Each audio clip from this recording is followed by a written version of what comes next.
যে ব্রেকিং আমরা ব্রেক করেছিলাম, যে খবর দেশের তপশিলি কমিশনার এবং দেশের মহিলা কমিশন এবং SC commission, SC ST commission, তাকে চিঠি লিখে রেখাপাত্র বলেছেন যে আমি নিরাপত্তাহীনতায় ভুগছি। এবং শুধু তাই নয়, এটা গর্হিত অপরাধ। অভিষেক বন্দ্যোপাধ্যায়ের এভাবে আধার কার্ড নম্বর, এভাবে পাসপোর্ট নম্বর, এভাবে একের পর এক যে প্রাইভেট ডকুমেন্ট, অভিষেক বন্দ্যোপাধ্যায় কোন ফোন ইউজ করেন, মমতা বন্দ্যোপাধ্যায় কোন ফোন ইউজ করেন, এটা এত সহজে বের করে দেওয়া যায়? মহুয়া মৈত্রের এত সহজে যে প্রাইভেট ডকুমেন্ট আছে সেগুলোকে লিক করে দেওয়া যায়? করতে পেরেছেন, তার কারণ ওই যে বললাম, গঞ্জের নাম শ্রেণী সংগ্রাম। ঠিক, মহুয়া মৈত্রের এই সমস্ত কিছু লিক করে দেওয়া যায় না। লিক করে দিলে অনেক বড় বড় নেতারা, অনেক বড় বড় মন্ত্রীরা টুইট করতে শুরু করেন। আর রেখাপাত্র ভেবেছিলেন যে রেখাপাত্রের পাশে কেউ দাঁড়াবে না, করে দিই লিক, ভয় পাইয়ে দিই, হোক অ্যাটাক। ভুলে যাচ্ছেন মমতা বন্দ্যোপাধ্যায় যে রিপাবলিক বাংলা প্রথম থেকে ছিল রেখাপাত্রদের সঙ্গে, আজও আছে। এবং শুধুমাত্র তাই নয়, এই মুহূর্তে আমার সঙ্গে উপস্থিত হয়েছেন অরুণ হালদার, দেশের শিডিউল কাস্ট কমিশনার, এসসি কমিশনের চেয়ারপারসন অরুণ হালদার এই মুহূর্তে উপস্থিত হয়েছেন। অরুণবাবু, আপনাদের কাছে অভিযোগ জমা পড়েছে বলে আমরা শুনেছি। এটা তো একটা ভয়ঙ্কর দিক, যেখানে প্রার্থী, তপশিলি প্রার্থী, সেই প্রার্থীর সমস্ত detail, phone number, Aadhaar card নম্বর, দুয়ারে সরকারের কার্ড নম্বর, স্বাস্থ্যসাথী কার্ড নম্বর, কোথায় থাকেন, এসসি আইডেন্টিটি, তার পাশাপাশি এসসি সার্টিফিকেট কবেকার, সমস্ত কিছু লিক করে দেওয়া হলো পাবলিক ডকুমেন্ট। এবং এটা নিয়ে উল্লাস প্রকাশ করা হচ্ছে, এই নারকীয় উল্লাস তৃণমূল কংগ্রেস করছে। দেখুন, প্রথমেই বলি যে আমি ভেরি রিসেন্টলি, আমি আমার দায়িত্ব থেকে আমার টেনিওর শেষ হয়েছে, তো আমি প্রাক্তন চেয়ারম্যান হিসেবে আমার বর্তমান পরিচয়, এটা আপনাকে সংশোধন করে দেই। ঠিক, এবং এই দায়িত্ব আমি অত্যন্ত সাফল্যের সঙ্গে মনে করি পালন করেছি। সারা দেশের মানুষ দেখেছে যে তপশিলি সম্প্রদায়ের উপর যেখানেই এই ধরনের অবিচার হয়েছে, আমি সেখানে তাদের পাশে দাঁড়িয়েছি। এই মুহূর্তে আমাদের মাননীয় নতুন চেয়ারম্যান নিযুক্ত হয়েছেন এই ভেরি রিসেন্টলি, মিস্টার কিশোর মাকনা জি, গুজরাট থেকে আছেন। আমি তার কাছে এই তথ্যটি অবশ্যই জানাবো। কিন্তু এমনই একটা সেন্সিটিভ ইস্যু, আমি জানলাম যে এই ধরনের একটা ঘটনা এরা ঘটিয়েছে, কিন্তু এরা যে এই ধরনের নারকীয় ঘটনা একের পর এক ঘটিয়ে চলেছেন, এদের কোনো মানবিকতা বলে কিছু নেই, মানবিকতার লেশ মাত্র নেই। একজন মহিলা, অত্যাচারিত মহিলা, ভারতবর্ষের মাননীয় প্রধানমন্ত্রী এই বাংলার মায়েদের সম্মান দেওয়ার জন্য তাকে একজন প্রার্থী করেছেন। আজকে তাকে সম্মান জানানো উচিত সবাইকে, প্রতিবাদের মুখ তিনি।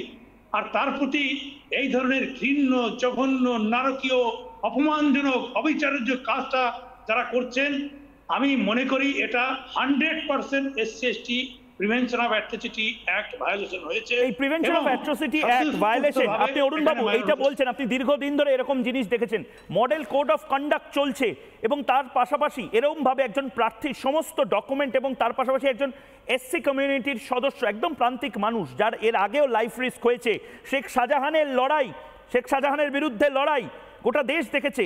রাষ্ট্রপতির কাছে আপনারা বিভিন্ন সময় গেছেন সন্দেশখালীর ঘটনা নিয়ে, তার সমস্ত আইডেন্টিটি, তার ফোন নাম্বার, তার অ্যাড্রেস, তার বাড়ির অ্যাড্রেস, তার পরিবারের সমস্ত ডিটেল এইভাবে পাবলিক করে দাও, এটা তো সিকিউরিটি থ্রেট। একদম, দেখুন এখানে অনেকগুলো আইনের ধারাকে এরা লঙ্ঘন করেছে।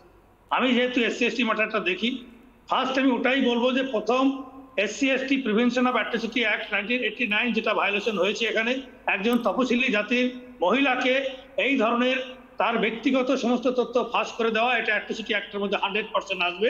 কারণ যেহেতু এটা যিনি করেছেন তিনি অন্য সম্প্রদায়ের মানুষ হয়, তাদের এটা পরিষ্কার প্রমাণ হয়, এখানে প্রমাণ করা যায়, ইনভেস্টিগেশন করা যেতে পারে যে জাতিগত বিদ্বেষের কারণে তিনি করেছেন কিনা, এই ধারাটা এখানে প্রিভেনশন অফ অ্যাট্রোসিটি একটা আছে, নাম্বার 1। নাম্বার 2, একজন মহিলা, মহিলাদের অধিকার সুরক্ষার করেছেন প্রথম, দেবাংশু ভট্টাচার্য বলে একজন এই টুইটটা প্রথম করেছেন, তারপর অল ইন্ডিয়া তৃণমূল কংগ্রেস এই টুইটটা করে, এবং এমন একজনের বিরুদ্ধে করে যিনি শিডিউল কাস্ট কমিউনিটির, এমন একজনের বিরুদ্ধে করে যিনি লাগাতার ভয়ের শিকার, এবং বারবার বলা হয়েছে যে এর বিরুদ্ধে বারবার শেখ শাহজাহানরা কখনো তুলে নিয়ে গেছে, কখনো তারা নারী নির্যাতনের শিকার হয়েছেন। মানে এটা মমতা বন্দ্যোপাধ্যায় দেখবেন না, স্বাস্থ্যসাথী নিয়ে কথা বলছে। এখন আমি এখানে আরেকটা কথা যোগ করতে চাই, যেহেতু এখন রাজ্যের শাসন ব্যবস্থার দায়িত্বে নির্বাচন কমিশন এসে গেছেন, তো এখানে চাইলে নির্বাচন কমিশনও স্বতঃস্ফূর্তভাবে একজন ক্যান্ডিডেটের ব্যক্তিগত সুরক্ষা, তার সমস্ত কিছু তথ্যকে ফাঁস করে দেওয়ার অপরাধে ইলেকশন কমিশনও চাইলে এর বিরুদ্ধে মামলা করতে পারে এবং সেখানেও প্রিভেনশন অফ অ্যাট্রসিটি অ্যাক্ট লাগিয়ে প্রার্থীপদ কি বাতিল হতে পারে? দেবাংশু ভট্টাচার্যের কি প্রার্থীপদও বাতিল হতে পারে? একদম অ্যারেস্ট করে তদন্ত করে তাকে আইনের আওতায় নিয়ে প্রার্থীপদ বাতিল করতে কমিশনের একদম 100% করে 100%। বেশ বেশ, অনেক ধন্যবাদ অরুণ বাবু, অনেক ধন্যবাদ। কারণ এই যে অ্যারোগেন্সটা রাজপুত্র, এই অ্যারোগেন্সটা বোধহয় তোমাদের এসছে, তার কারণ তোমরা ভেবে নিয়েছো মহুয়া মৈত্রের জন্য তো ওটা দেশ ঝাঁপিয়ে পড়বে, তোমাদের যারা INDI এর পার্টনার তারা ঝাঁপিয়ে পড়বে। রেখা পাত্রের আবার কি? রেখা পাত্রকে কে পাশে দাঁড়াবে? রেখা পাত্রের সমস্ত ডকুমেন্ট লিক করে দিই। আর পুরোটা বলতে দিও না, সব বলবে, কিন্তু আগে বলো যে স্বাস্থ্যসাথীটা কোন অপার সিন্ধুক থেকে এসছে? স্বাস্থ্যসাথী নিয়ে তোমরা বড় বড় লেকচার দিচ্ছ কেন? না, আমাকে পুরোটা বলতে দিও মহিউদ্দিন। এই টুইটটা করায় টুইট ছাড়ো, আগে এইটার প্রশ্নের উত্তর দাও। হ্যাঁ, আমি শুধু উত্তরটা চাইছি যে স্বাস্থ্যসাথীটা মমতা বন্দ্যোপাধ্যায়ের ব্যক্তিগত সম্পত্তি। কার টাকা? পশ্চিমবঙ্গ সরকারের টাকা। পশ্চিমবঙ্গ সরকারের টাকাটা কোথা থেকে আসে? পশ্চিমবঙ্গ সরকারের টাকাটা কি মমতা বন্দ্যোপাধ্যায়, অভিষেক বন্দ্যোপাধ্যায় সিন্ধুক থেকে আসে? তাহলে ট্যাক্স পেয়ারের টাকা নিয়ে এত গরম দেখাচ্ছ কেন? গরম দেখাচ্ছ কেন? গরম দেখানোর ব্যাপারই নেই, অবশ্যই গরম দেখাচ্ছ। রেখা পাত্রদের জন্য শোনো কেন গোটা বাংলার মানুষ রেগে যাচ্ছে? কারণ রেখা পাত্ররা দুবাই বা আমেরিকাতে গিয়ে চোখের অপারেশন করাতে পারে না। মানুষ, আমি আমার বক্তব্যটাও রাখতে দাও। তুমি তোমার স্বাস্থ্যসাথী কার্ড আছে?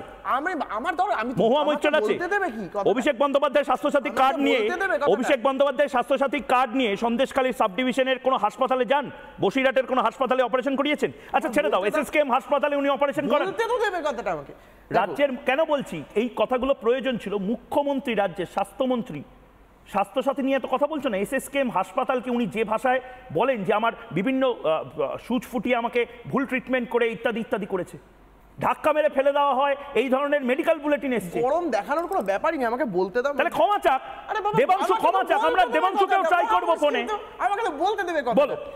আমার কাছে কথা হচ্ছে পরিষ্কার, এই টুইটটা করা হয়েছে দেবাংশু ভট্টাচার্যের তরফ থেকে। অল ইন্ডিয়া তৃণমূল কংগ্রেস, শুধু দেবাংশু ভট্টাচার্য না। ঠিক আছে, all India Trinamool Congress. All India Trinamool Congress কি জানে না নাকি বাচ্চাদের পার্টি? এরকম করলে বলতে পারবো? আচ্ছা বলো। অল ইন্ডিয়া তৃণমূল কংগ্রেস হোক বা দেবাংশু ভট্টাচার্য, যার তরফ থেকে টুইটটা এসেছে, এবার সেটা invasion or intrusion of privacy হয়েছে কিনা বা SC/ST অ্যাক্টে মামলা করা যেতে পারে কিনা? হয়নি, ধরে নাও হয়নি।